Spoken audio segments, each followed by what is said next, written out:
Assalamualaikum warahmatullahi wabarakatuh. Hello everyone, my name is Ahmad Eka Hidayat, NIM 10520000163. Di sini saya akan menyelesaikan tugas UAS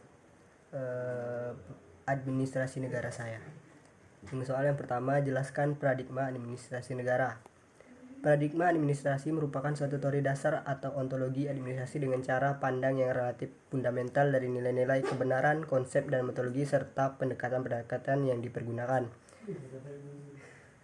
Pertanyaan yang kedua adalah, mengapa ilmu administrasi perlu dipelajari? Jelaskan disertai contoh.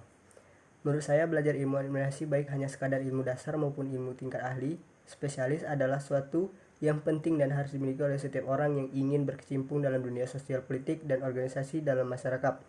Pentingnya ilmu administrasi dikarenakan pada setiap organisasi atau wadah administrasi sangat diperlukan keahlian administrasi. Contohnya untuk mengelola dan mengatur perencanaan dan kegiatan kerjasama antar anggota organisasi agar tujuan dari organisasi tersebut dapat berjalan lurus dan sebagaimana mestinya. Tanpa adanya ilmu administrasi, suatu organisasi tidak akan berjalan baik dikarenakan tidak adanya pengelolaan dan kerjasama yang baik. Sehingga dampak adalah tidak berjalannya tujuan organisasi yang akan berakhir pada kehancuran. Organisasi tersebut dapat dinyatakan bubar. Organisasi yang dimaksud bukan hanya organisasi tingkat pemerintahan pusat dan daerah. Pentingnya ilmu administrasi berlaku bagi semua organisasi, bahkan sampai organisasi tingkat terkecil sekalipun, yaitu keluarga. Pertanyaan yang ketiga adalah, mengapa kehidupan manusia tidak bisa terlepas dengan administrasi negara? Jelaskan beserta contoh.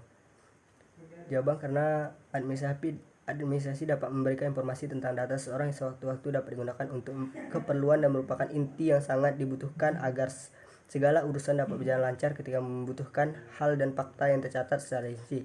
Maksudnya, dari kehidupan manusia yang tidak terlepas dari administrasi adalah kita senantiasa membutuhkan keteraturan dalam hidup. Keteraturan itu dicapai dengan menerapkan administrasi. Salah satu contohnya ada ketika kita mendaftar di sekolah.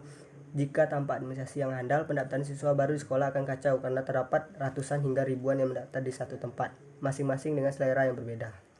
Pertanyaan keempat adalah, jelaskan hubungan administrasi negara dengan ilmu sosial. Administrasi negara adalah satu bagian dari administrasi umum yang merupakan salah satu cabang dari ilmu sosial, yang mana administrasi negara mempunyai kaitan erat sekali dengan kelompok ilmu sosial seperti ekonomi, sosial, antropologi, psikologi, dan ilmu politik. Di samping itu, administrasi negara adalah bagian dari proses politik, di mana administrasi dalam pemerintahan berhubungan dengan kehendak golongan atau partai politik dan dengan program-program politiknya, dan ikut serta menentukan metode-metodenya bagaimana kebijaksanaan negara dapat diselenggarakan.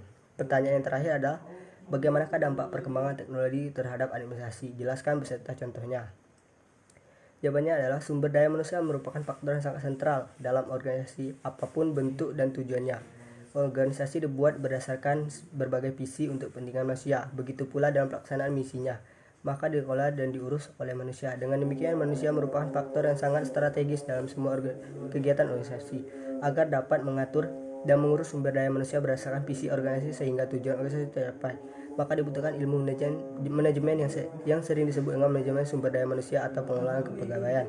Pengelolaan kepegawaian merupakan aktivitas pengelolaan pegawai mulai dari penyusunan kebutuhan, rekrutmen, pengendalian dan pengembangan, perlindungan sampai pemberhentian. Di lingkup organisasi pemerintahan, pengelolaan kepegawaian telah diatur dalam Undang-Undang Nomor 5 Tahun 2014 tentang Aparatur Negara Sipil. Seiring dengan perkembangan teknologi dan informasi, pemerintahan telah mengembangkan konsep pemerintahan digital, yakni penyelenggaraan pemerintahan berbasis elektronik atau yang dikenal dengan electronic government. Istilah ini diberikan pada suatu pemerintahan yang mengadopsi teknologi yang berbasis internet yang dapat melengkapi dan meningkatkan program dan pelayanannya. Adapun fungsinya adalah untuk meningkatkan mutu layanan publik dengan melalui pemanfaatan teknologi informasi dan juga komunikasi dalam proses penyelenggaraan pemerintahan daerah supaya dapat terbentuk pemerintahan yang bersih, transparan, dan juga agar dapat membantu tujuan perubahan secara efektif. Itulah jawaban UAS Administrasi Negara dari saya. Sekian, terima kasih. Wassalamualaikum warahmatullahi wabarakatuh.